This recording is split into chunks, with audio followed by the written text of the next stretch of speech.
নীরবতার বেড়াজালে আবদ্ধ সদ্য বিয়ে নামক সম্পর্কে বাধা পড়া একজোড়া কপোতি। ছোট নয়, আবার বেশ বৃহৎ নয়। ইট পাথর দ্বারা তৈরি মধ্যম আকৃতির কক্ষ জুড়ে গোলাপ রজনীগন্ধার সুবাস বইছে বাতাসের মাধ্যমে।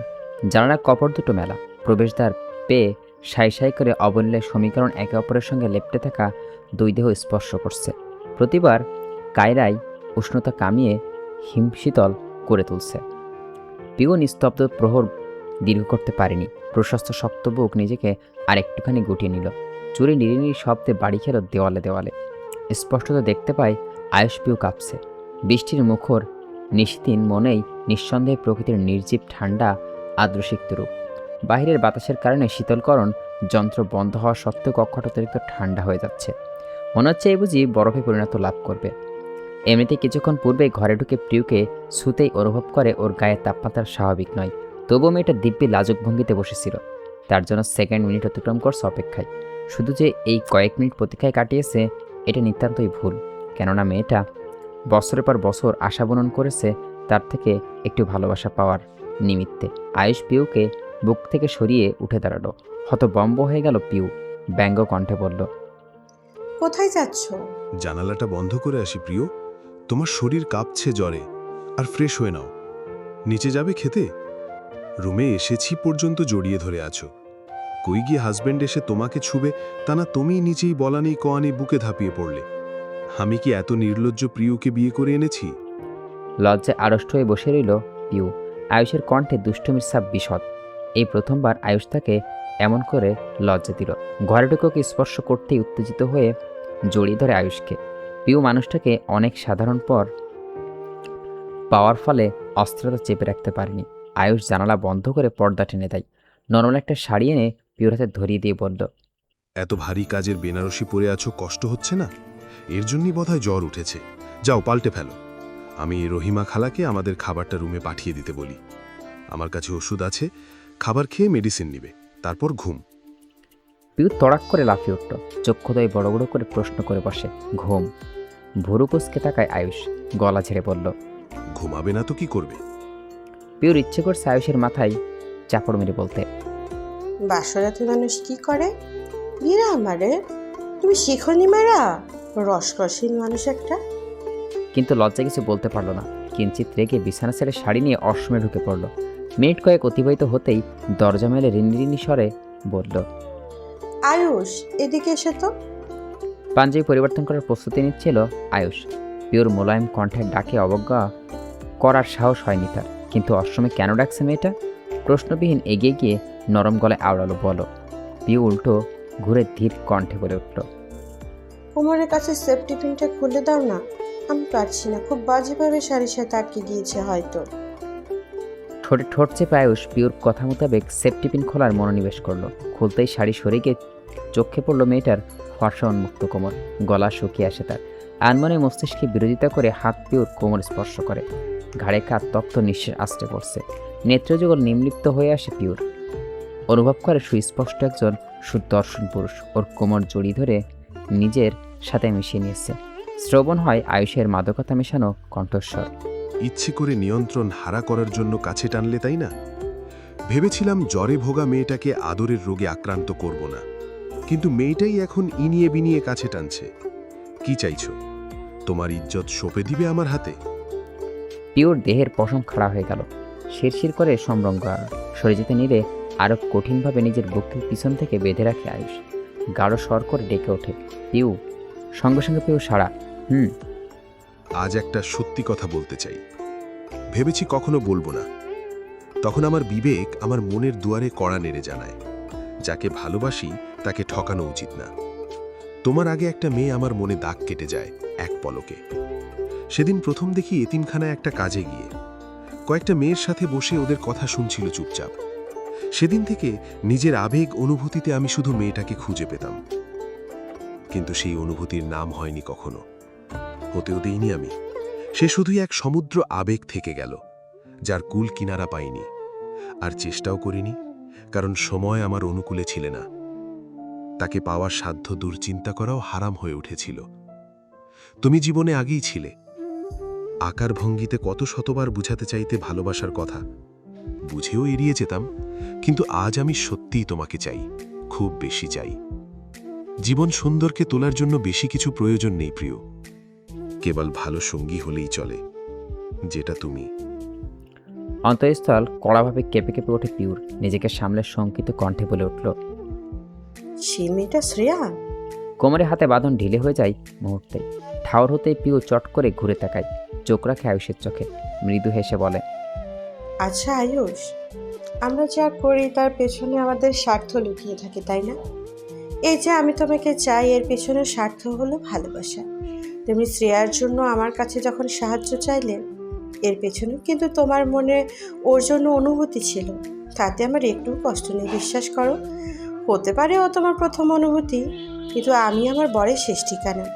শ্রেয়া আমার কাছে আসার প্রথম কয়েকটা দিন তোমার ওর প্রতি অস্থিরতা বলে দিত ও ঠিক কতটা ক্ষত করেছে তোমাকে। চাইলে ওর হাতটা ধরতে পারতে, কিন্তু এমনটা করনি। ভাইয়ের বউয়ের প্রতি সম্মানের দৃষ্টি নিক্ষেপ করেছ, অনুভূতিতে চাপা দিয়ে অদৃশ্য হয়ে হাত না রেখেই নতুন পথে হাঁটতে শিখিয়েছ মেয়েটাকে। এমন একটা ছেলেকে জীবনসঙ্গী হিসেবে পেয়ে আমি নিজেকে ভাগ্যবতীর কাতারে ফেলতে একবারও হকচকাবো না, পিছিয়েও আসবো না। এতটুকু বলে পিউ লম্বা নিঃশ্বাস ফেলে। পরক্ষণে শুনতে পেল আয়ুষের অনুরোধসূচক কণ্ঠস্বর, can I kiss you let Latif প্রিয়? পিউর অধরে লাজলু রেখার দেখা মিলল। মাথা ঝাঁকিয়ে পায়ের আঙুল মেলেতেই ভর দেয়, উঁচু হয় খানিকটা। আয়ুষ কোমর জড়িয়ে কপাল আঁকড়ে ওষ্ঠ পরশে, ধীরে ধীরে গলার চিবুক শুয়ে দেয় ঠোঁটের সাহায্যে।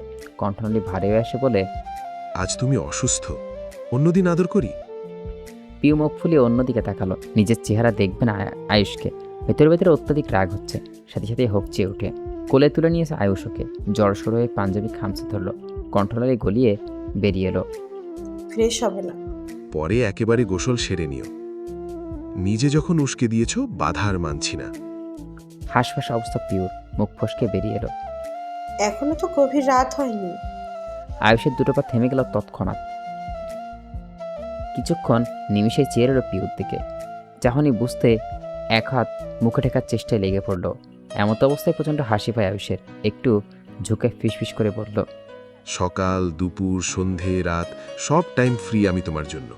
শুধু একটু ইশারা করলেই দিনের আলোতেও রুমে আধার নামিয়ে দিব, বুঝলে সুন্দরী? পিউ ফট করে বলে উঠল। ছি, বিশ্রী লোক। শ্রেয়া বেনারসি পাল্টে বসে আছে। ঘড়ির দিকে তাকিয়ে দেখল অনেক সময় পেরিয়ে গেছে, অথচ তুর্য আসার নাম গন্ধ নেই। সেই দুটো কারণ বলে যে অপেক্ষা করো বলে গেল আর এলো না। প্রতিবার ওকে যেন তুর্যের জন্য চাকর পাখি হতে হয়। আর কত গুনবে অপেক্ষার প্রহর, কত প্রশ্ন জমে আছে কখন করবে। রাত একবার পেরোলে সকাল ঠিকই আসবে, কিন্তু বিশেষ এই সন্ধিক্ষণটা ফিরে আসবে না। বিয়ের প্রথম রাতকে সন্ধিক্ষণ বলা ভুল না। শুধু কি দুটো দেহের মিলনের কারণে শ্রেয় এমনটা ভাবছে? একদমই না। দুটো হৃদয়ের মিলন ঘটে। তুর্য বলছে হৃদয়ের টানে, এটার অর্থ অনেক রকম ভেবে নিয়েছে ও। প্রথম যেটা ভাবলো সেটা হলো ভালোবাসা। শ্রেয়া সস্তার তোলপাড় সৃষ্টি করে তুলেছে। দ্বিতীয়বার করখানা ঠিক করে নিল আজ তুর্যকে সব বলবে। সেদিন ছেড়ে দেওয়ার জন্য ক্ষমা চাইবে। ওর দৃঢ় বিশ্বাস তুর্য ফেলে দিবে না ওর কথাগুলো। তুর্য রহিমার সাথে নিয়ে দরজার সামনে এসে দাঁড়ালো। রাশভারী গলায় বলে উঠল, আমাকে খাবার প্লেটটা দিয়ে তুমি গিয়ে শুয়ে পড়ো খালা। রহিমার মন চাইল শ্রেয়াকে একটাবার দেখে, তবে তা প্রকাশ করলো না। প্রত্যুত্তরে জানালো আচ্ছা। দুর্জনের হাত থেকে প্লেটটা নিয়ে দরজা ঠেলে ঢুকে পড়ল। সোফার সামনে অবস্থিত ছোট্টটি টেবিলের উপর প্লেটটা রেখে বলল, খেয়ে নাও। নানান চিন্তায় এতটাই মশগুল শ্রেয়া ঘুণক্ষরেও রুমে কারোর প্রবেশ টের পায়নি। গভীর কর্ণপাত হওয়ার মাত্রই হুমুড়ে উঠে দাঁড়ালো। প্লেটের দিকে চেয়ে নিম্নস্বরে বলল, আপনি খাবেন না স্যার? দুর্যমলটা হাতে নিয়েছিল সবে। নরম মায়াময় কণ্ঠের শ্রবণতি ভেদ হতে সোজা গিয়ে বিদ্ধ হৃদস্থলে। তৎপর কপাল কুঁচকেল, বিরক্তি ভঙ্গিতে বলল, খেয়ে নিয়েছি। মনে পড়ে হলো বাসরঘরে ফুলের মাঝে ছাত্রীকে অবভুক্ত বসিয়ে এসেছি। তার খাদি যত্ন করতে হবে না? বেশ রোম্যান্টিক ব্যাপার। স্যারের বাসর ঘরে ছাত্রী। পুনরায় দাঁতের দাঁত চেয়ে বলে উঠল, খেয়ে খেয়ে জলদি ব্যালকনিতে আসো, এখন আর বৃষ্টি নেই, কথা আছে তোমার সঙ্গে। শ্রেয়া জিব্বা কাটলো। কথার মাঝে বুঝতে পেরে মনে মনে প্রতিবাক্য আওড়ালো, ভার্সিটিতে স্যার, বাসায় জামাই, প্রাণের স্বামী। কয়েক লোকমা খেয়ে গুটি গুটি পায়ে বারান্দায় খোলা দরজার অভিমুখে একপাশে পিঠ ঠেকিয়ে দাঁড়ালো।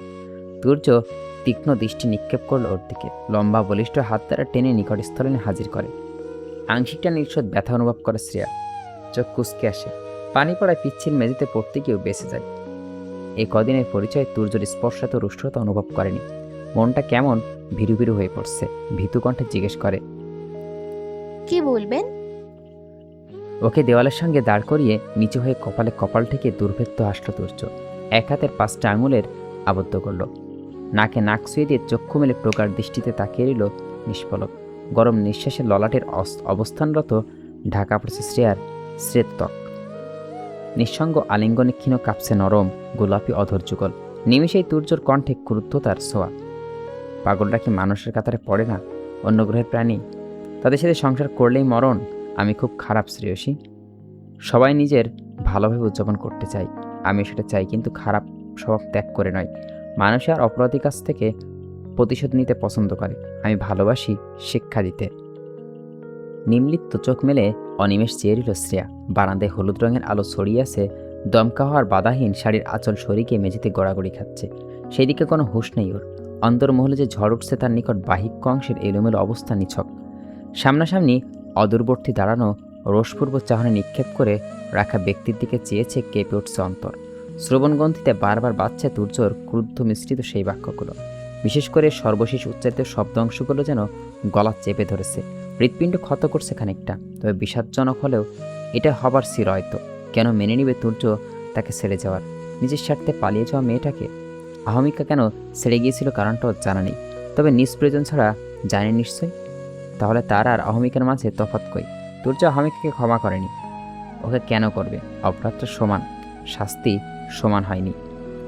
ফিরিয়ে আনা দুটো হেতুর প্রথমটা খুব ভালোভাবে বোধগম্য হল শ্রেয়ার। অর্ধাঙ্গিনী বলে ও একটা সুযোগ পেয়েছে, সেটা মিলেনি অহমিকার। যেই কারণে জোরেই ও দ্বিতীয়বার স্বামীর জীবনে ফিরে আসতে পেরেছে। তার মানে তুর্যকে সম্পূর্ণরূপে স্ত্রী হিসেবে মেনে নিয়েছে। ক্ষমা চেয়ে নিবে ও। দোষ যেহেতু করছে, ক্ষমা চাইবে কিসের লজ্জা? কম্পনত কণ্ঠে বলে উঠল, আমি অনেক বড় অন্যায় করেছি। আপনাকে ছেড়ে চলে যাওয়ার সিদ্ধান্তটা ভুল ছিল। বিয়ের পরদিন যখন শুনলাম আপনি... গলা ধরে এলো শ্রেয়ার। কষ্টে প্রখরন্ত তেজ বড্ড। কণ্ঠনালী জড়িয়ে আসছে স্বামী পাগল বলে সম্বোধন করতে। কেউ যেন ওকে বাকশক্তি কেড়ে নিয়েছে। পারবে না বলতে। দেওয়াল ঘেঁষে বসে পড়ল ভেজা মেঝেতে। সিটা বৃষ্টিতে সব ফেটে বেঁকে এসে ভিজিয়ে দেয় বারান্দায় অনেকখানি জায়গায়। দৃষ্টি নিম্নদিকে নিবদ্ধ ওর। তুর্য দেওয়াল থেকে হাত সরিয়ে এনে বারান্দার পাতা চেয়ারে বসল। শ্রেয়ার দিকে দৃষ্টি মিলে ধরতেই বক্ষ স্পন্দন ছুটতে শুরু করে নিয়ন্ত্রণহীন, অস্বাভাবিকভাবে। তড়িঘড়ি করে চোখ সরিয়ে মাথার চুল টেনে ঝাঁঝালো কণ্ঠে বলল, নিজের কথা সমাপ্ত করবে নাকি আমাকে বলতে দিবে? এখনো শিক্ষা দেওয়ার সুযোগটাই তো হলো না, আর তুমি কি না দুনিয়া ভুলে গেলে? আসলে ঠিক করো, নইলে আমি করতে গেলে কিন্তু রেহাই পাবে না। স্বামীর কোমল দেহ দ্বারা পুরুষের শারীরিক চাহিদা মেটাতে কিন্তু ভালো লাগে না। ভালোবাসা উজাড় করে দিতে হয় নারী মন জিততে। এই মুহূর্তে তোমার অঙ্গের সৌন্দর্য কিন্তু আমার ভিতরকার অস্থিরতার হিংস্রতা পরিণত করার চেষ্টা করছে। তুমি কি চাও প্রেম মিশিয়ে সুই নাকি চাহিদা পূরণের লক্ষ্যে? শ্রেয়ার বুকটা ধক করে উঠল। প্রেম, চাহিদা, তুর্য প্রতিনিয়ত কাছে আসা, লজ্জা দেওয়া, এইসব কি প্রেম ছিল না? মাথাটা ধরে আসছে। সে আসলটা টেনে বুকে সরিয়ে ধাতস্থ স্বরে বলল, আমার প্রতি ভালোবাসা নেই আপনার? না থাকলে হৃদয়ের টান কেন বললেন? তুর্য ঠোঁট কামড়ে তাচ্ছিল সহিত হাসে। বলে, এই হৃদয়ের টান টানই তোমাকে ফিরিয়ে আনতে বাধ্য করছে। তার মানে কি অল্প কয়দিনের পরিচয় আমি তোমাকে ভালোবেসে ফেলেছি? এমনটা নয়। অতি সূক্ষ্ম উত্তপ্ত এক নিঃশ্বাসের খোলা আকাশ পানে বিমর্ষ করে দিল। ঘুরে বসল শ্রেয়ার দিকে। তৎক্ষণাৎ শ্রেয়া উঠে দাঁড়িয়েছে। তুর্য তীক্ষ্ণ দৃষ্টি নিক্ষেপ করে বলে, যেদিন জানতে পারি আমি বিবাহিত, আমার মানসিক অসুস্থতার সুযোগে পারিবারিক যত্ন আত্মীর জন্য একটা এতিম মেয়েকে আমার বউ করে এনেছে, সারা শরীর গরম হয়ে ওঠে, মাথায় রক্ত চেপে বসে। কিন্তু আশ্চর্যের বিষয়, সুস্থ হবার কয়েক মাসের মাথায় আমার কানে পৌঁছায়নি। জানতে পারলাম চট্টগ্রাম যাওয়ার ঠিক আগের দিন। বুঝলাম কয়েক মাসে কেউ বলেনি, তার মনে 4 বছর চলে গেলেও বলবে না। তাই আড়ালে আমার হারিয়ে যাওয়া বউয়ের খোঁজ চালালাম। শুধু যে বউ পালিয়েছে সেটা জেনেছি তা নয়, এটাও জেনেছি বাসরাতে বউ আমার হাতে আহত হয়েছেন। আর পরের দিনই পালিয়ে গেছেন মেয়েটা। অভিযান চালিয়ে প্রথমে খুঁজে বের করি সেই কাজীকে, যিনি আমার বিয়ে পড়িয়েছিলেন। তার মাধ্যমে মেয়ের নাম জানতে পারি, হুমায়রা তাসনিম। লোক লাগিয়ে এই নামের মেয়ের ছবি, অন্যান্য তথ্য বের করি। ছবি পেলাম একটা ছোটোবেলার, তথ্য পাইনি খুব একটা, সব কাগজ উধাও হয়ে গেছে। ঠিক উধাও হয়নি, আমার মা সরিয়ে দিয়েছিলেন।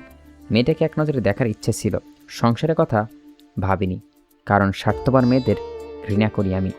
মেয়েটার ছোট্টবেলার একটা ছবি পেলাম, সেই ছবিটা কাল হয়ে গেল আমার জন্য। আমার জন্য আগে না দেখা বউকে দেখতে চেয়েছিলাম, তার ছোটকালের ছবি দেখে সেই ইচ্ছেটাও দ্বিগুণ হয়ে গেল।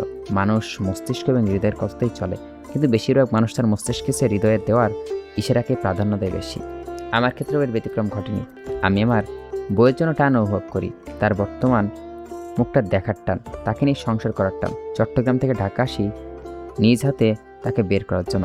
সেদিন ডিপার্টমেন্টের প্রত্যেকটা স্টুডেন্টের রেজিস্ট্রেশন কাগজগুলো মেইল করে স্যার চেক করার জন্য। সেখানে একটা ছবি এবং নাম দেখে আমার খোঁজার ইতি টানতে হয়।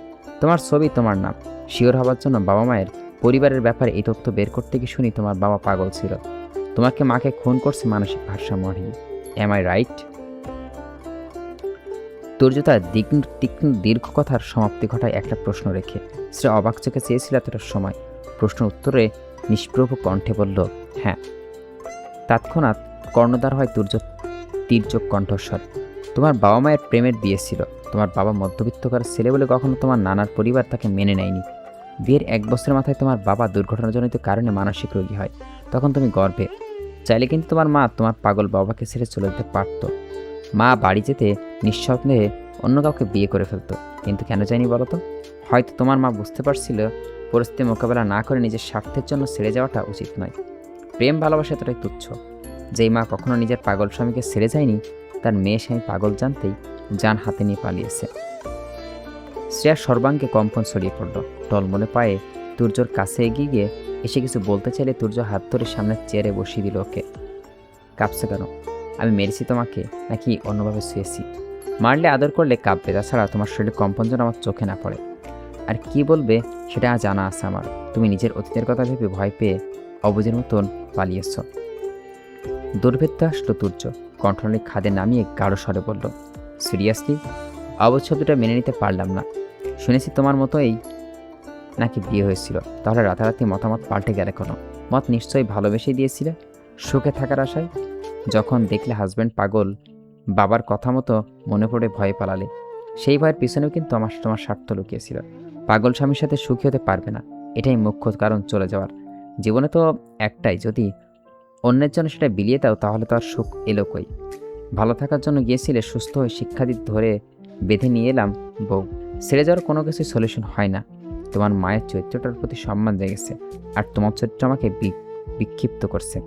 তবুও তুমি খুব ভাগ্যবতী। স্বার্থপরদের আমি ঘৃণার লিস্টে রাখি, তুমি সেখানে জায়গা করতে পারলে না। আমার পরিবার তোমাকে ধোঁকা দিয়েছে বলে সমাজের সামনে স্বীকৃতি দিয়েছি, তবে তুমি আমার হৃদয়ের টান। এতদিন যা যা করছি একটু ইচ্ছে করে করেছি, জ্বালিয়ে আনন্দ পেয়েছি। বাকিটা স্বামীর দায়িত্ববোধ থেকে সবসময় করে যাব। যে আমাকে যাই বলুক, আমি নিজের মার্জিতেই চলা মানুষ।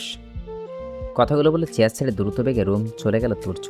শ্রেয়া সেই দিকে তাকিয়ে কাঁদতে চাইল, চক্ষু কোলে জলে ভরপুর। তুর্য একটা কথাও ফেলে দেওয়ার নয়। সত্যি তো ভালো থাকার জন্য ছেড়ে গিয়েছিল, কিন্তু যতক্ষণে বোঝা হলো সঠিক কাজ করেনি, ততক্ষণে মেহেরিমা চৌধুরীর বাড়ির দরজা বন্ধ করে দিয়েছিলেন। এটাকে কখন বলবে না ও তুর্যকে? কখনোই না। মাছের মাঝে প্যাঁচ লাগিয়ে কারোর পরিবার নষ্ট করার ইচ্ছে নেই। যার পরিবার সেই বুঝে পরিবারের মর্ম। রুমে যাবে কিনা যাবি না ভাবতে লাগলো শ্রেয়া। ঝরঝর করে বৃষ্টি আরম্ভ হয়েছে। বসে আছে অনেকক্ষণ হবে প্রায়। তুর্যকে রুমে ডাকিনি, তাহলে কি জায়গা দেবে না রুমে? ধীর গতিতে হেঁটে আসে। উকিজে দেখে বিছানায় অর্ধ উদম দেহ উবর হয়ে শুয়ে আছে তুর্য। ধপধপে ফর্সা পিঠ দেখে শ্রেয়া ঢোক গিল। তুর্যর কথায় কষ্ট পায়নিও, বরঞ্চ পরখ করছে তার মনটা। অনুশোচনায় অনুতপ্ততার অনলে দগ্ধ হয়েছে ক্ষণে ক্ষণে। এমন একটা মানুষ ফেলে কি করে যেতে পারলো ও? কি সুন্দর করে ওর ভুলগুলো ধরিয়ে দিল, বুঝিয়ে দিল। তুর্যই সঠিক, কিন্তু বুক চিরে দীর্ঘশ্বাস বেরিয়ে আসে। এটা ভেবে তুর্যকে ভালোবাসে না ভাবতেই বিরক্ত যন্ত্রণায় ছটফট করে উঠল ভিতরটা। অগোছালো জীবনটা অবিন্যস্তর থেকেই গেল। সারাদিন ক্লান্তিতে দাঁড়িয়ে থাকা অসম্ভব হয়ে পড়েছে। বিছানার দিকে তাকাতেই ফুলগুলো থেকে হাহাকার ধ্বনি তোল শ্রেয়ার বুকটা। মেঝেতে শোয়ার কথা ভাবতেই তুর্যর রাগান্বিত গভীর কণ্ঠস্বর ভেসে আসে। এত টাকা দিয়ে বাসঘর সাজিয়েছো তুমি, নায়িকা সেজে মেঝেতে ঘুমানোর জন্য? তাড়াতাড়ি বিছানায় শুয়ে ঘুমিয়ে আমার ফুল টাকা উসুল করে দাও। শ্রেয়া বিস্ময়ের দিকর দৃষ্টিতে চেয়ে রইল নিষ্পলক নিমিষেই। একটা লোক কিছুক্ষণ আগেও কঠোর গলায় বলে আবার হিয়ালিপনা করে কেমন করে। শাড়ি সামলে বিছানায় উঠতেই তুর্য ওর মুখ করে শুয়ে পড়ল। শীতল কণ্ঠে বলল, শুয়ে পড়ো। শ্রেয়া ঢের অস্বস্তিতে পড়ে গেল। শুয়ে পড়ল বেশ দূরত্ব রেখে। নিমিষেই তুর্যর ঘোর লাগানো স্বরে বলে উঠল, দূরত্ব রেখে শুয়েছে ভালো কথা, দেখো খালি শরীর পেয়ে আবার চুমু খেতে খেতে রাত পার করে দিও না। তোমার চোখে আমি স্পষ্ট ভালোবাসা দেখতে পেয়েছি আমার জন্য। সুযোগ পেয়ে লেগে যেও না আবার। পরে যা হবে তার দায়ভার তোমার। কেঁদে কেঁদে ভাঙা গলায় বলতে পারবে না, স্যার আমি আপনাকে ভালোবাসা ছাড়া এত নিষ্ঠুর কামড়ালেন কেন? শ্রেয়া ঝটপট শাড়ি ঠিক করে উল্টো ঘুরে শুয়ে পড়ল। গলা শুকিয়ে এসছে ওর। তুর্যর মুখোমুখি হওয়া মানেই শ্বাসরোধকর অবস্থা। লজ্জায় দুটি কপালের তপ্ত ছেড়ে গেছে। পরক্ষণেই ব্যথায় জর্জরিত হয়ে পড়ে হৃদস্থল একটা মনে পড়তে তুর্যর সব কিছু ওকে শিক্ষা দেওয়ার জন্য, জ্বালানোর জন্যই বলা। তসবি হাতে নিয়ে বসর ঘরে এলেন ফাতেমা চৌধুরী। রহিমাকে উদ্দেশ্য করে বললেন, তাড়াতাড়ি চা দে। তুর্য আউনের আগে চা খাইয়া রুমে গিয়া অসুখের ভান ধইরা পইরা থাকতো। এনে আইয়া চা না খাইলে শান্তি লাগে না, যা যা। রহিমা হেসে রান্নাঘরে চলে গেল। খানিক সময় বাদে ফিরে এসে হাতে চা নিয়ে। বইতে তখন সবে 7টা। এখনও মেহেরিমা তিহা কেউই রুম থেকে বেরোয়নি। চা দেখে খুশিতে হাতে নিয়ে এক চুমুক দিয়ে বলে উঠলেন, পরানটা জুড়াই গেছে রে রহিমা। আমার জীবন নষ্ট কইরা আর কি কি জুড়াইছে তোমার? গভীর কণ্ঠ শুনে চা মুখে ছিটকে পড়ল ফাতেমার সাদা কাপড়ের উপর। বয়স্ক ত্বক কুচকে গেল নিমেষেই। বয়স হিটিয়ে গেল তিনি। হাতে নাতে ধরা পড়ে গেলেন। দেখলেন তুর্য বড় বড় পা ফেলে ওনার সামনে সোফায় বসছে। পরনে 3/4 প্যান্ট, কালো টি-শার্ট, মুখ ভর্তি ভঙ্গি কঠিন। রহিমাকে কফি দিতে বলে ভেজে চুল হাতে নিয়ে বলল, কাপটা নষ্ট করে ফেললে এমন বাচ্চামো করো কেন ফাপু হাতু? এই বাচ্চামো করেই বুঝি বউ জুটিয়ে দিলে আমার কপালে? যাকে উপকার হলো।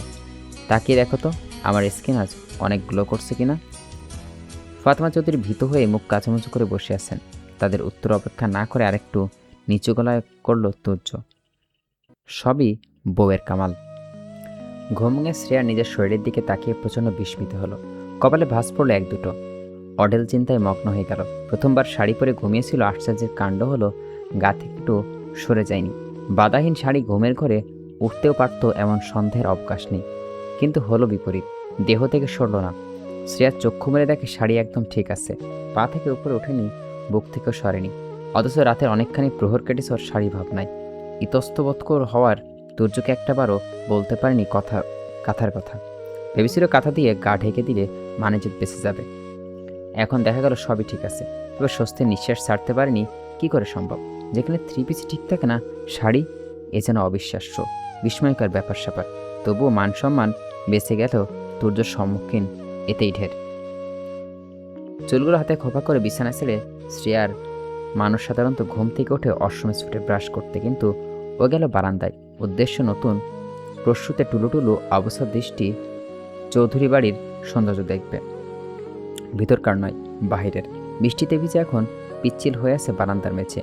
শুকনো কাপড় দিলে মুসলে কিংবা রোদ্দুরের রেখা মিললেই শুকিয়ে যাবে। সূর্যকে কৃষ্ণ মেঘ আড়ালে রেখে ঘাপটি মেরে অম্বস্বরে বসে আছে দিব্যি। এক প্রকার লড়াই চলছে তাদের মাঝে। হয়তো লড়াইয়ের মেঘ বৃষ্টি হয়ে নামবে, নয়তো দিগ্বিকার মোদিকে রোশনি বিলিয়ে উজ্জ্বল করে তুলবে প্রকৃতি। শ্রেয়া বারান্দায় দরজায় দাঁড়িয়ে দেখতে পেল নুরুল চৌধুরী দুহাত পেছনে আড়াআড়িভাবে বেঁধে হাঁটাহাঁটি করছেন, বিরতিহীন। ওনার পাশেই বাগানের একাংশ জুড়ে নানান ফুলের গাছ। ফুলের গাছগুলোর সমাপ্তি রেখা টানা হয়েছে সেখানে অবস্থিত একটা পেয়ারা গাছ। বেশ বড় বড় পেয়ারা ঝুলে আছে তাতে। থেকে থেকে তিনি বারংবার চক্ষু নিক্ষেপ করছেন গাছটায়। পাতার চেয়ে পেয়ারের পরিমাণে বেশি লাগলো শ্রেয়ার কাছে। অবিলম্বে খালি রুমে ফিরে আসলো। শ্বশুর যদি সাত সকালে পুত্রবধূকে এলোমেলো অবস্থায় দেখেন তাহলে খুবই নিন্দাজনক। বলতে পারেন মেয়েটাকে অগোছালো, অভদ্র। ফলস্বরূপ তড়িঘড়ি করে ফিরে এসে বিছানায় বসে পড়ল। ভেবে ভেবে অবাক হচ্ছেন তুর্য কখন উঠল। ওকে কেন একটা বারও ডাকলো না? গেল কোথায়? রাতে অনেকখানি সময়ও ব্যয় করছে তুর্যর কথাগুলো চিন্তা করে। ভাবলেও তুর্য সঠিক, কিন্তু ওর ভীতিটাও ফেলল না। মানুষটাকে ভালোবাসুক বা না বাসুক, নিজের দিক থেকে ভাবনাগুলো খোলামেলায় করবে। 3 বছর আগে হাল ছেড়ে দিয়ে যে ভুলটা করছে সেটা পুনর্বার ঘটাবে না। তুর্য ভালোবাসে না তাই বলে ওর গলা তো চেপে ধরেনি, তাহলে কেন নিজেকে অন্তঃপুরের অনুভূতির সাথে বেইমানি করবে? যা বলবে সোজাসাপটা। কাঠ দ্বারা তৈরি কারুকার্য নির্মিত আলমারি খুলে একটা কালো রঙের মাছ লাল শাড়ি পরে হাতে তুলে নিল। গোসল সেরে এসে ভেজে চুলের তোয়ালে পেঁচিয়ে বসে রইল বিরস মুখে। কোনো কিছুই গোছাতে পারছে না ও, কাঁদতে ইচ্ছে করছে ভীষণ। এই মুহূর্তে প্রিয় মানুষের সান্নিধ্য যে খুবই প্রয়োজন। হাউমাউ করে চিৎকার করে কাঁদতে পারলে কিছুটা শান্তি মিললেও হয়তো মিলতে পারে। কেন ওর জীবনে সব কিছু সহজভাবে হয় না? যাই পেতে চাই কঠিন সাধনার পরও পায় না। অভাগের জীবন এমনই বোধ হয়। অক্ষিকোটর ছাপিয়ে জল ধারা নেমে এলেই অবশেষে ফাতেমা চৌধুরী বসে বসে তসবি পড়ছেন চোখ বুজে। তুর্যর কথার জবাবে তখন বিমূঢ়তার বাখারা হয়ে পড়েন। ভীত সন্ত্রস্ত হয়ে নিরীহ মুখ করে পালিয়ে যেতে চায়, কিন্তু সুযোগ পাচ্ছিলেন না, পেলেও না। তার ছেলে এসে বাঁচিয়ে দিলেন ওনাকে। নুরুল চৌধুরী তুর্যর পাশে বসে রহিমার কাছে যা চাইলেন। বাইরে থেকে হেঁটে ফিরলেন তিনি। নামাজ পড়তে বেরিয়েছিলেন, রাস্তায় হাঁটলেন, তারপরে বাগানে। হাঁটাটির অভ্যাসটা উনি যৌবন বয়স থেকে রপ্ত করছেন। তখন তিনি একা হাঁটতেন না, পাশে থাকতেন ওনার প্রিয় মানুষ। সকাল সন্ধ্যা হাঁটার নাম করে লুকিয়ে বাঁচিয়ে কত শত প্রেমময় কাব্য লিখেছেন তার সীমাবদ্ধতা থেকে চাই দুই জীবনের মধ্যেই। সেই প্রিয় মানুষটা একটা প্রাণ রেখে গেল দুনিয়ায়, অথচ তিনি কথা দিয়েও আগলে রাখতে ব্যর্থ হলেন। এক বুক হতাশা মিশ্রিত নিঃশ্বাস নিঃশব্দে নাসারন্ধ গলিয়ে বাহিরে যুক্ত হলো। গভীর স্বরে বললেন, তোমার বউ উঠেছে তুর্য? কেন? বউ সময় আমাকেও ঘর ছাড়া হতে হবে? সোফায় মাথা এলিয়ে বসছে তুর্য। বাবার কথায় সোজা হয়ে বসল। ছেলের তেড়াবাঁকা কথায় নুরুল চৌধুরীর চোয়াল শক্ত হয়ে আসে। ফাতেমা তসবি পড়া বন্ধ করে কান পেতে রইলেন পরবর্তী কথা শোনার অপেক্ষায়। তিনি হাড়ে হাড়ে টের পাচ্ছেন দ্বন্দ্ব একটা আজ লাগবেই। বাপ ছেলে দুইজনের তেড়া প্রকৃতির রকচটা স্বভাবের, মিলে গেলে খাপে খাপ। আগে গ্রামের বাড়িতে ঝগড়া হলে তিনি কোমর বেঁধে লেগে পড়তেন উপভোগ করার জন্য, তার মতো সুন্দর দৃশ্য।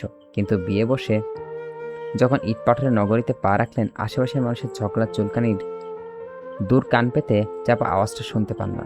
ওনার দ্বন্দ্ব কলহ দেখার তীব্র আকাঙ্ক্ষাটা মাঝে একবার পূর্ণ হয় আরিয়ানার মাধ্যমে। আরিয়ানা বাড়িতে পা রাখতেই চৌধুরী বাড়ির গরম হয়ে ওঠে, আর আগুনের তেজ কমে আসতেই তুর্য বাড়িতে পা রাখলেন।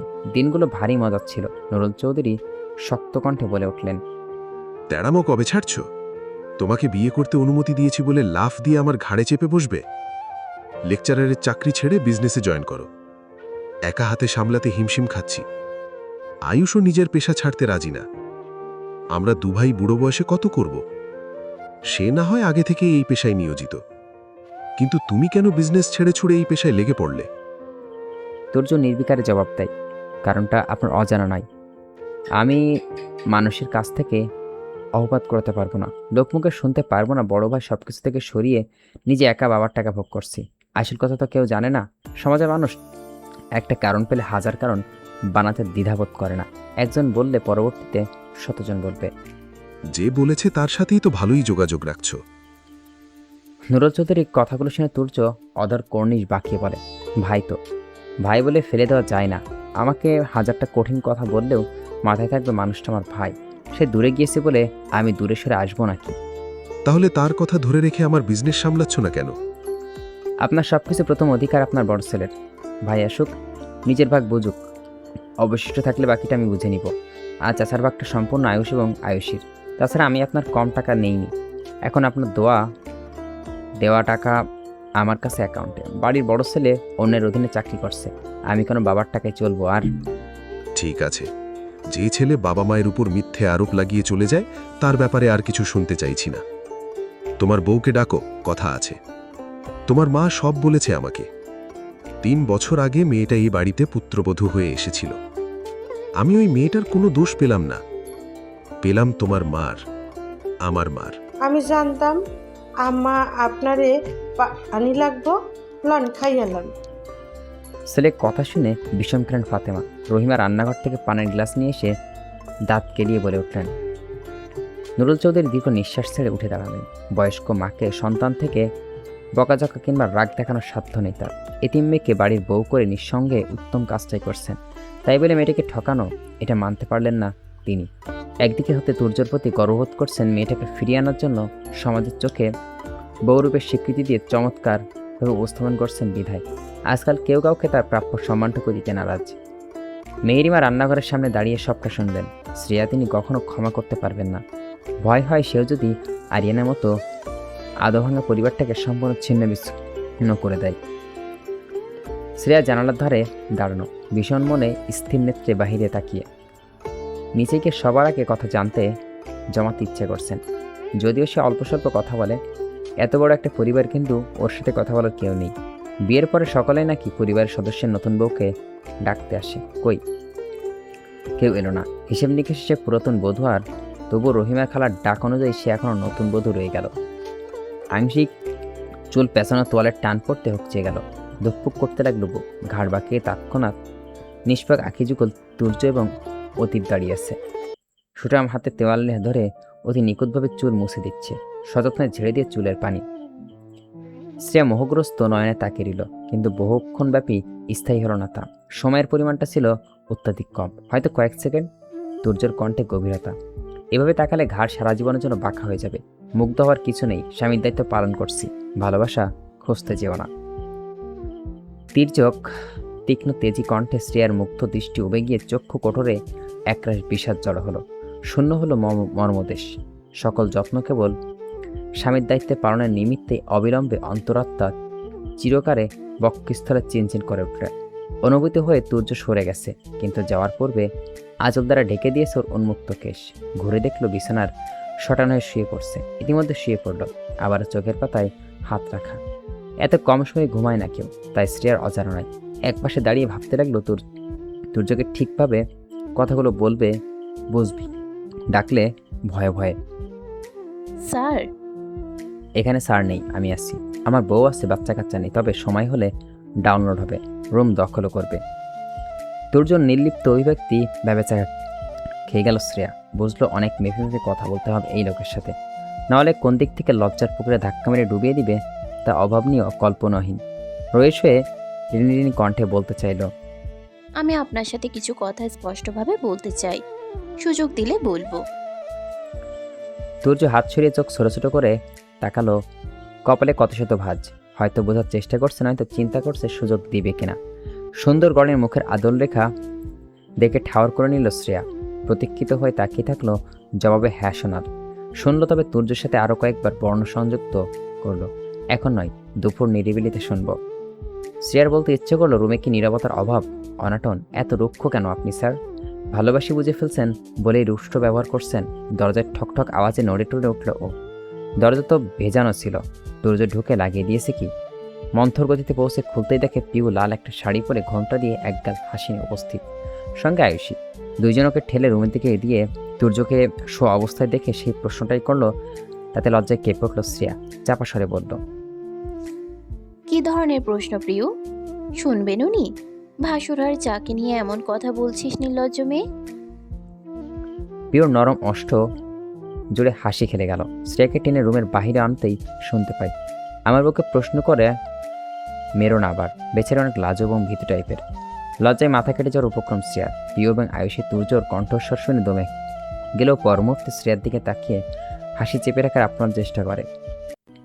বিকালে গেল না প্রয়াস। দরজার বাহির থেকে টেনে ভিড়েও দেয় শ্রেয়া। পিউ ফিসফিস করে বলে, আমি তো ঠিক কি বলছি, রুম থেকে বের হোসনি না?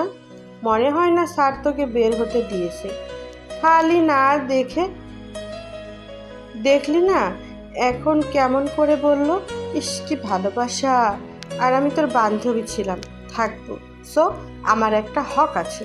চল আয়ুষীর রুমে চল, গোপন কথাগুলো সেরে নি। চুপ থাক বলে টেনে টেনে আয়ুষের রুমে নিয়ে আসলো পিউ। তুর্য রুমের সাথেই ওর রুমটা। আয়ুষীকে বলল, তুমি একটা আমার জন্য পানি নিয়ে আসবে। অধৈর্যরা প্রশস্ত করে আয়ুষী চলে গেল। শত প্রিয় ননদের সামনে তার ভাইদের কথা বলতে পারবে না, কেমন যেন লাগে। আয়ুষী প্রস্থান ঘটাতেই তার কণ্ঠে প্রবল উৎকণ্ঠা। স্যার তোকে খুব ভালোবাসে, তাই না শ্রেয়া? রাতে অতীত নিয়ে কিছু বলেছে? তুই খুশি তো এখন? শ্রেয়ার মনের বিরোধিতে গিয়ে মস্তিষ্কের সাড়া মেলে নিল, মাথা নেড়ে হ্যাঁ বলল, হাসলো স্মিত। সাথে সাথে পিওর শাড়ির আঁচলটা টেনে গলার নিচে অংশ হতে সরিয়ে লাজুক ভঙ্গিতে বলে, এটাই আমাকে উকি দিয়ে জানান দিচ্ছে, স্যার তোকে আপন করে নিয়েছে। পিহুর চাহনি অনুসরণ করে নিজের গলার নিচে বুকের উপর অংশে চোখে রোখ রাখলো। ভালোভাবে দেখতে না পেরে আয়নার সামনে দাঁড়িয়ে নিমিষেই রক্ত হিম হয়ে গেল ওর, মুখে বজ্রপাত পড়ল যেন, কামড়ারে গাঢ় চিহ্ন। শ্রেয়ার নিশ্চল চাহনি আয়নার দিক, কথার স্বাধীনতা কিছু সময়ের জন্য হারিয়ে গেল। বিশদ বর্ণনা দিচ্ছে কামড়ের দাগটা, কারো কাছে আসার তীক্ষ্ণ দাঁত ওর কোমর ত্বক ছুঁয়ে যাওয়ার বিবৃতি। দৃষ্টি নড়াচড়ে হলো, আরেকটু গাঢ় দৃষ্টি আঁকিপাত করতেই চক্ষু গোচর হয়ে রং দেখুন, রক্ত জমাটতে লালের প্রলেপ পড়ছে কামড়ের অংশে। এতক্ষণে মনে পড়ে যায় এই কারণবশত গোসলের সময়টা পানির সংস্পর্শে গলার নিচের অংশে জ্বালা করছিল অত্যাধিক, কিন্তু মাথায় সশস্ত্র চিন্তার বিচরণ বলে খেয়াল করেনি। তাছাড়া অনেকটা কথা বন পিঞ্জেরায় বন্দী হতেই অন্তরস্থল কেঁপে উঠল শ্রেয়ার। ভোর হবে নাকি গহন রাত্রি ওর সঠিক জানা নেই, তবে হঠাৎ করে তীব্র ব্যথা অনুভব করছিল ঘুম ঘুম অবস্থায়। কিন্তু চোখের পাতা যে অধার চেয়েছিল তা সরিয়ে দেখা হয়নি আর কিছুই। তারপর কি হলো, কে কামড় দিল তাতে আর বেশি সন্দেহ নাই। সে ছোটকাল থেকে গাঢ় ঘুমের অভ্যাসে, কক্ষে হাজারো শব্দ খেলা করলেও সহজে ঘুম ভাঙে না। অভ্যাসবশত পূর্ণ হলেই আপনা আপনি জেগে ওঠেও, নয়তো কারোর সাহায্যে। পরিণামে জ্বলন বেদনা ভুলে ঘুমে মাতাল হয়ে পড়ে। হুট করে মাথা চেপে বসে তুর্জন নামখানা, শত শত অনুভূতিরা থমকে যায়। শ্রেয়ার হৃদযন্ত্রের ক্রিয়া প্রক্রিয়া, চোখের দৃষ্টি নিম্ন মেলে ধরে, জোরালো নিঃশ্বাস ছাড়ে। না, কখনোই তুর্য এমন করবে না। সে তো তাকে প্রেমের চক্ষে আঁকেবাঁকে না, কেবল মর্যাদা দিয়েছে স্ত্রীর রূপে। নিজে থেকেই কথার তালে বুঝিয়ে দিচ্ছে, স্পষ্টত প্রেম মিশিয়ে না সুইসে কাছে টানবে না কখনো। যা হবে যা করবে তা শুধু স্বামীর দায়িত্ব পালনে, কোনো কালেই স্বামীর রূপ প্রেমিক হয়ে উঠবে না। কিন্তু এই দাগের উৎপত্তি কোথা থেকে তাই ঠাওর করতে পারছে না ও। পিউ পিছনে এসে দাঁড়িয়েছে, ভ্রূণ নাচি উৎফুল্ল কণ্ঠে বলে, আমার খুব ভালো লাগছে। একটু বাসন্তী চিন্তা করছিলাম স্যার তোকে সম্পূর্ণভাবে মেনে নেবে কিনা। এখন অনেক অনেক শান্তি লাগছে। আমার ভাগ্যবতী শ্রেয়া, দুজনেই দুটো সুদর্শন প্রেমিক পুরুষ পেয়ে গেলাম। দুই বান্ধবী এখন যা। প্রত্যুত্তরে শ্রেয়া ম্লান হাসে, সতর্কতার সহিত ঢেলে নিল ক্ষত স্থানটি। পাশে যদি কারোর চোখ পড়ে যায় সেই জন্য। ভেজা চুলগুলোর উপরে ঘোমটা ছড়িয়ে নেয়, কণ্ঠে নরম তেজহীন। একটু শরম কর প্রিয়, রাতারাতি কেমন নির্লজ্জ হয়ে গিয়েছিস। জামাই করে দিয়েছে। শ্রেয়ার চোখ ছানা বড়া, পিওর কথাতে নয়, দরজায় দাঁড়ানো আয়ুষীকে দেখে। মেয়েটা শুনে ফেলছে বোধহয়, কেমন মিটমিট করে চক্ষু যুগল চেপে ধরছে। গলাও ঝাড়লো, আয়ুষীর দিকে তাকিয়ে উচ্চস্বরে ডাকে, ওইখানে দাঁড়িয়ে আছো কেন? আসো। আয়ুষীর আনন্দিত গলা ও নির্লিপ্ত জবাব। ভাবিদের গোপন কথা শুনছিলাম। প্রিয় ব্যাং শ্রেয়া একে অপরের দিকে তাকিয়ে লজ্জায় লাল নীল হয়ে যায়। আয়ুষী ওদের দুইজনের এক হাত করে দুহাত টেনে ধরিয়ে বলল, মা নিচে নিয়ে যেতে বলেছে তোমাদের। নাস্তার টেবিলে উপস্থিত হতে হবে 3 মিনিটে। চলো চলো। অবনত মস্তিষ্ক পিউ শ্রেয়ার নিচে আসে আয়ুষীর সঙ্গে। মাথা উঠিয়ে দেখার সাহস পাচ্ছে না। শ্রেয়া ভয় করছে, সবাই কিরূপ ব্যবহার করবে ভাবছে। বিশেষ করে তুর্যর বাবার কথা চিন্তা করছে। সবার সঙ্গে পূর্বে একটু একটু কথা হলেও ওনার মুখোমুখি কখনো হয়নি সে। দেখে গভীর ধাঁচের লোক তা আজ করতে ফেলে। ত্রিহার কণ্ঠস্বরের আওয়াজটাই হেঁটে ডাইনিং টেবিলের কাছাকাছি আসে। সালাম দিলে সবাইকে উদ্দেশ্য করে। কেউ আছে, কারা আছে দেখেনি শ্রেয়া, তবে আন্দাজ করে নিল সকলে খাবার টাইম অবশ্যই পরিবারের প্রত্যেক সদস্য থাকবে। গমগম স্বরে কেউ একজন ওর সালামের জবাব দেয়, বলে বসো। কণ্ঠের সাথে আগে কখনো পরিচিত হয়েছে বলে মনে হয়নি শ্রেয়ার। জড়তার সংকোচ নিয়েই দৃষ্টি তুলে তাকায়। প্রথমে অবলম্বন করে নুরুল চৌধুরীর চেহারা, অতঃপর দেখে ওনার পাশের চেয়ারে ওনার অর্ধাঙ্গিনী মেহেরিমা চৌধুরী। সালামের জবাবটা নুরুল চৌধুরী দিয়েছেন বুঝতে বেগ পথে হলো না ওর। তিহার তাড়াতেই চেয়ারে বসতেই ওর পাশে বসে চেয়ারে বসলো তুর্য। আজকাল মেয়েদের স্বামী ছাড়া খেতে বসে যায়, বাহ, এটাও শেখাতে হবে আমার। আচমকা গভীর মিশ্রিত স্বরের চাপা কড়ায় ঘাড় আলতো করে বাঁকিয়ে চাইল শ্রেয়া। তুর্য প্লেটে পরোটা নিয়ে একটু একটু করে ছিঁড়ে খাচ্ছে, চোখে মুখে গভীরতা, একবারও ফিরে তাকাচ্ছে না। এখন যেন খাওয়াটাই অতীব জরুরি। অথচ সেকেন্ডের সময় আগেও একটা বাক্য শুনিয়ে দিল। এই ছেলেটির মতিগতি যদি বুঝতো, যদি কোনো ক্লাস করানো হয় তা নির্দ্বিধায় মনোযোগী সমেত করবেও। শ্রেয়া নিজের প্লেটে শ্বশুরকে পরোটা তুলে দিতে দেখে থমকে যায়, স্তব্ধ হয়ে পড়ে চোখ জোড়া। নুরুল চৌধুরী আরও একটা পরোটা নিয়ে বললেন, খাবার টেবিলের মনোযোগ সহকারে খাবার খাওয়া উচিত, খাও। কখনো ভাবেনি ও যেচে কথা বলবেন তিনি। সবার দিকে তাকিয়ে দেখলেন সবাই উৎসুক দৃষ্টিতে ওর দিকেই নিবদ্ধ, কেবল দুটি মানুষ বাদে। প্রথমত তার স্বামী এবং দ্বিতীয়জন শাশুড়ি। মেহেরিমা তাকিয়েছিলেন এক পলক, তবে সেটা ছিল তীক্ষ্ণ রসপূর্ণ চাহনি। অল্প স্বল্প খেলেও পেটটা গুড়গুড় করে শব্দ করছিল বারংবার। কারোর কর্ণকোর হবার আগেই দমানোর জন্য পেটে পরোটা চালান করে। সবার খাওয়া শেষ হলের পর চেয়ার ছেড়ে উঠে দাঁড়ায় ও। রহিমা পান খাওয়া লালাচে ডাটগুলো প্রদর্শন করে বলল, বসার ঘরে চলো নতুন বধূ, বড় সাহেব তোমারে কি যেন কইব। শ্রেয়া ভীতগ্রস্ত হয়ে পড়ে, বুকটা কেঁপে ওঠে, দিম দিম শব্দ তুলে। না জানি কি বললেন নুরুল চৌধুরী। ছোট ছোট পা ফেলে রহিমার সাথে আসে। সোফায় সারিবদ্ধ হয়ে বসে আছে সকলে, মানে মনে হচ্ছে সালিশ বসছে। বিচারক নুরুল এবং অপরাধী শ্রেয়া অসহায় দৃষ্টিতে চাইতেই দেখে তুর্যও বসে আছে। একটা নিউজ পেপারে প্রশস্ত করে ধরে রেখেছে মুখের সামনে, যার দরুন চেহারা আকৃতির দৃশ্য বোঝা মুশকিল। শ্রেয়া পা শক্তিহীন হয়ে দেহ ঢলে পড়বে অবস্থা। ভারসাম্যযোগ্য কোনো মানুষ খুঁজে পাচ্ছে না যে ইশারায় বলবে দুর্বল হয়ে পড়ছে কেন। আমি আসি না। অভাব বোধ করে অতিনবিলম্বে দীর্ঘ নিঃশ্বাস মুক্ত করতে চাই সে, কিন্তু ভয়ে মানুষের সমাগমে পারে না। নুরুল চৌধুরী কণ্ঠস্বরে কর্ণকর হওয়া মাত্রই সোফায় বসল। ওনার আদেশ মোতাবেক ঠিক প্রিয় স্বরনিধ্যে সঙ্গে সঙ্গে তিনি আবারও মুখ খুললেন। শুনেছি তুমি আমাদের এতিমখানায় বড় হয়েছ। আমার মা তোমাকে সেখানে পছন্দ করে বউ করে আনে। তার পরের দিন তুমি স্বামী পাগল বলে পালিয়েছিলে। ভয় পালিয়েছিলে না ইচ্ছে করে? শ্রেয়া নির্বাক, জানতো এমন প্রশ্ন ওর মুখে ছড়াবে না। চোখ বুজে চুপ রইল খানিকক্ষণ। এই কথাগুলো শুনলে ভেতরটা দুমড়ে মুচড়ে যায়। নিজের সংবরণ করার জবাব দেওয়ার চেষ্টা করে কণ্ঠস্বর নিষ্প্রভ, ভয়। নুরুল চৌধুরী মুখে কাঠিন্যতা বজায় রেখে বললেন, হ্যাঁ, এটাই স্বাভাবিক। তোমাকে আমার পরিবার ঠকিয়েছে, তার জন্য আমি লজ্জিত। তবু একটা কথা বলবো, বাড়ির বউ যখন হয়েছ, সংসার ভাঙার নয়, বরং গড়ার চেষ্টা করবে। তোমার মতোই কেউ একজন সরলতার সুযোগ নিয়ে আমার সংসার অর্ধেক ভেঙে দিয়ে আমার কলিজা ছিন্ন ভিন্ন করেছে। দুর্যস্বর শক্ত হয়ে এলো। পেপারটা ছুঁড়ে মারে সম্মুখের একটা ছোট্ট টি টেবিলের দিকে। কণ্ঠনালী রাগের শক্ত হয়ে ওঠে তার। আপনি আর বউয়ের সাথে নরম গলায় কথা বলুন বাবা। নুরুল চৌধুরী তেতে উঠলেন। আমি কি খারাপ কথা বলেছি? হ্যাঁ, সবাইকে এক পাল্লায় কেন মাপবেন আপনি? সৎ সরল চেহারা মেয়ে মানেই খারাপ ধারণা পাল্টান। আমি বলিনি তোমার বউও তেমন।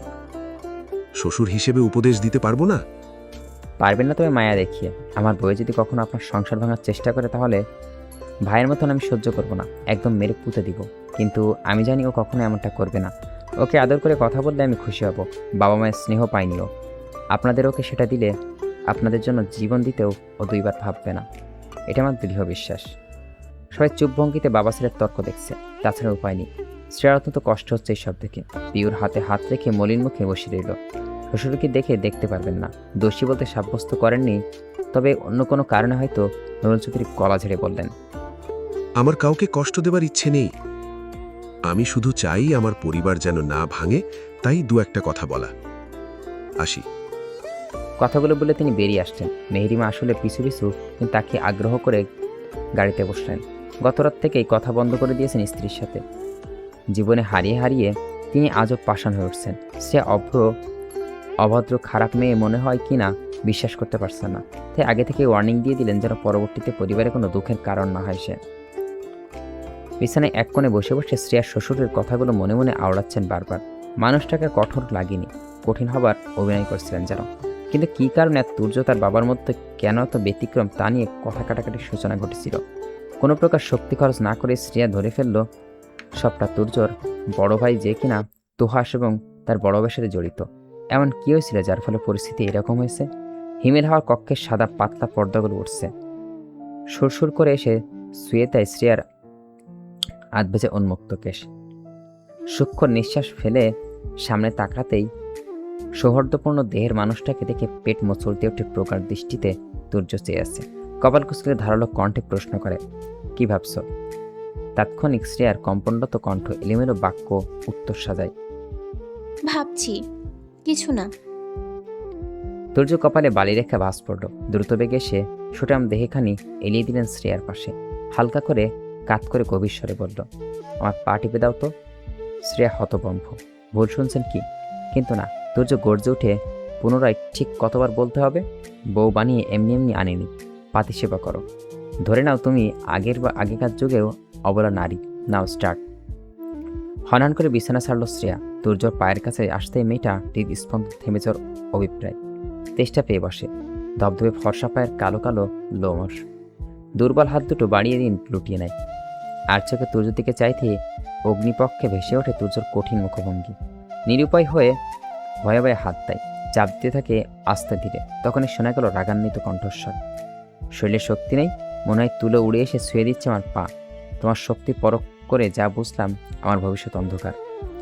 অগ্নিময় দৃষ্টি নিক্ষেপ করে তুর্য রুম ত্যাগ করে। বুকে হাত দিয়ে থ মেরে বসে থাকে শ্রেয়া। শ্বাস ফেলতে ফেলতে বিছানায় মাথা এলিয়ে বসে।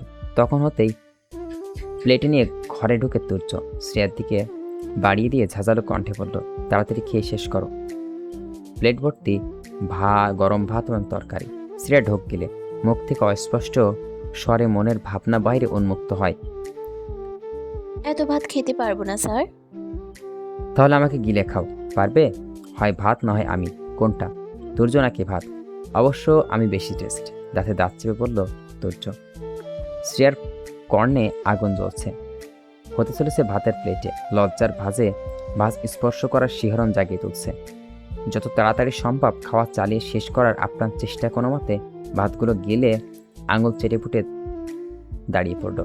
প্লেটে রেখে হাত ধুয়ে আসে। তুর্য বালিশের মাথা ঠেকিয়ে আতশোয়া হয়ে বসে। একটু একটু করে এগিয়ে গিয়ে অনতস্বরে জিজ্ঞেস করে, পা টিপে দিব স্যার? চট করে উঠে দাঁড়ালো তুর্য, চলে আসে শ্রেয়ার সন্নিকটে। অন্তকারণে বেসামাল ধূপকানিতে শ্রেয়া পিছিয়ে যেতে যায়, কিন্তু পারে না। তুর্য ক্রমশ ঝুঁকে আসলো ওর গলার কাছে। তুর্য তপ্ত নিঃশ্বাসে কেউ সৃষ্টি করে সমরঙ্গ সত্তার উত্তর পাতার ঝড় বইছে ভিতরে। কামড় দিল কে? এ তো গভীর প্রেমের বিষ কে ছড়ালো? শ্রেয়া লজ্জায় কুকড়ে যায়, জড়সড় হতে চায় জীর্ণ শীর্ণ দেহটা। বাঁকার হয়ে মাথা নড়ে, অর্থাৎ জানে না ও। তারপরে দেখতে পাই তুর্যর ওষ্ঠ ফিসলে আসি, ঝুঁকে থাকা অবস্থায় আফসোস করে। এজন্যই রহিমা খালাকে বলেছিলাম আমি আসার আগে রুমটা ভালো করে পরিষ্কার করতে। কিভাবে করছে কে জানে। ইঁদুরগুলো সুন্দরের মোহে পড়ে আমার সম্পদে হস্তক্ষেপ করলো, সর্বনাশ করলো তোমার। শ্রেয়া যেন আকাশ থেকে পথ ভরে ধরনীয় ধপ করে ছিটকে পড়লো। অবাক কণ্ঠে বলে উঠল তুর্য, ইঁদুর? তুর্য সরে এসে ড্রয়ার থেকে ফার্স্ট এইড বক্স বের করতে করতে জবাব দেয় গাঢ় স্বরে, দেবে না, বড়লোকের বাসায় ইঁদুর কোথা থেকে আসবে? কতদিন থেকে চলে আসে টেরও পাবে না। ইঁদুর কীভাবে আকৃষ্ট করে নিজের প্রতি উদাম অঙ্ক দেখিয়ে দেখো, প্রতিরাতে না হয় আবার কামড়ে দেয়। তুর্য ফার্স্ট এইড বক্স এনে বিছানায় রাখলো, গভীর কণ্ঠে বলল, নাও মেডিসিন লেখো, নয়তো ইনফেকশন হতে পারে। শ্রেয়া স্থির, নড়ছে না। মাথায় তুর্যর উচ্চারিত একটা শব্দ ঘুরপাক খাচ্ছে অনবরত। সত্যি ইঁদুর অমন করে কামড় দিতে পারে? নাকি গভীর মুখে এই লেকচারার হিয়ালি করছে ওর সাথে? বোকা বোনাচ্ছে হয়তো। এমনিতেই শৈশব কাল থেকেই ভীষণ বোকা ধাঁচেরও। এটাকে ঠিক বোকা বলে না, বিষয়টা হলে এমন যাই হয়ে যাক চুপ করে সহ্য করা এবং অতিরিক্ত না ঘাটানো, এটাই ওর চারিত্রিক বৈশিষ্ট্য। তুর্য কী করে জানলো ওর খালি কাক পেটে কামড় দিয়েছে? সে দেয়নি তো? মনে মনে আবল তাবল ভাবছে শ্রেয়া। হিসেব মিলাতে পারছে না ঠিক। তুর্য কামড় দিলে কিংবা স্পর্শ করলে সরাসরি প্রকাশ করতে পারে, এভাবে লুকিয়ে লুকিয়ে করার প্রয়োজন নেই। তাহলে ধরে নিব ইঁদুরে কামড় দিলে। ভয় করলে যেটা ছোট্ট হয়ে যায় শ্রেয়ার। ইঁদুরের দাঁত নিশ্চয়ই ধারালো, তীক্ষ্ণ, কেমন রক্তাক্ত করে দিল।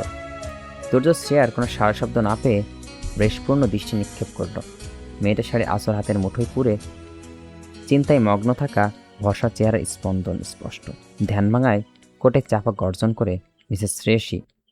শ্রেয়া হক চালো, তড়িৎ গতিতে চাইল সামনে দাঁড়ানো তুর্যর দিকে। নম্র গলায় বলল, জি।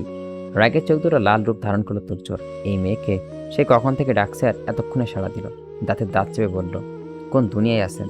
কাইন্ডলি আপনি এদিকে আসবেন নাকি আমি আসবো আপনার কাছে? শ্রেয়া থতমত খেয়ে গেলেন। তুর্যর কণ্ঠে রাগের আভাস। গুটি গুটি পেয়ে কয়েক কদম অগ্রসর হলো ও। থামলো তুর্যর হাত থেকে দূরত্ব রেখে। মুহূর্তে শ্রবণন্দিত হলো বহু স্তরের হৃদয় নিংড়ানো বাক্য, আঁচলটা সরাও। অপ্রভাবিত হয়ে পড়ল নিমিষেই। বিব্রত দৃষ্টি মেলে ধরে। প্রশ্ন করায় ভাষায় প্রায় দূর স্থিতি। কোনো রূপ দিয়ে বিরক্তি করতে পারছে না। শুধু বলল, স্যার। শাড়ির আঁচল সরাতে বলছে, ফেলে দিতে বলেনি। না সরালে চিকিৎসা হবে কেমন করে? তাছাড়া ভোর রাতে তো পুরো খোলামেলা হয়ে ঘুমিয়েছিলে, তখন লজ্জা লাগেনি? তোমার আঁচল তখন আমার পিঠের নিচে গড়াগড়ি খাচ্ছিল। ট্রাস্ট মি, বহুকাশে সম্পূর্ণ বস্ত্রহীন করার চিন্তাভাবনা সংবরণ করে ঢেকে দিয়েছি তোমাকে। দূরত্ব রেখে কথাগুলো বলল তুর্য, কণ্ঠে পরিহাস। শ্রেয়া একের পর এক ঝটকা সইতে পারল না। পরিচিত হয়ে দেহের ভার সামলাতে পড়লে বসে পড়ল বিছানায়। ঘুমের ঘরে আঁচলটা শরীর পর্যন্ত গেছে। মান সম্মান বাঁচানোর চেষ্টা করছিল, তার কাছ থেকেই গেল। আবার সেই ব্যক্তি ওকে ঠিকঠাক করে দিল। কেন আসলের কাহিনী পিছু ছাড়ে না। একবার বাতাসে নিচে পড়ে, আর একবার ঘুমের ঘরে তুর্যর পিঠের নিচে চলে যায়, আবার একবার ভাত খাওয়ার সময় কিঞ্চিৎ সরে যায়। ফলস্বরূপ তুর্য ঈগল চোখের পাতা বিধে দগদগে কামড়ের চিহ্নটা। এই লজ্জিত কর্মকাণ্ডগুলো তার সামনে কেন হচ্ছে যে কিনা ওর প্রতি ভালোবাসার চোখে তাকায় না?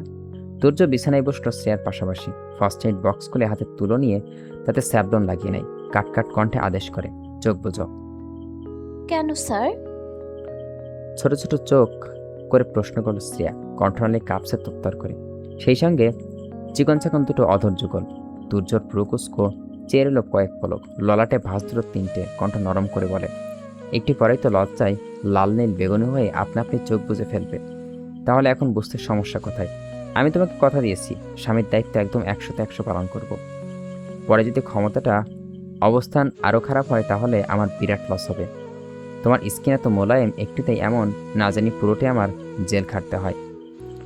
অতর্কিত জিজ্ঞাসক চিহ্ন দৃষ্টি নিক্ষেপ করলো শ্রেয়া, ঠোঁটজোড়া নরম উঠিয়ে অল্প স্বল্প ভিন্ন মানে তুর্য নির্বিকার নিরস জবাব। ইঁদুর তোমাকে কোথাতে কামড়ে ক্ষত বিক্ষত করলে তুমি সহ্য করতে পারবে বলে মনে হয় না।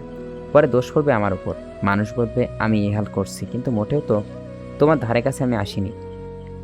একটুতে এমন অবস্থা, আমি ভাবছি কোন দিন একদিন তোমাকে ভালোবেসে ফেললে বাচ্চার ডাউনলোড প্রক্রিয়া কতটা ভয়ঙ্কর হবে।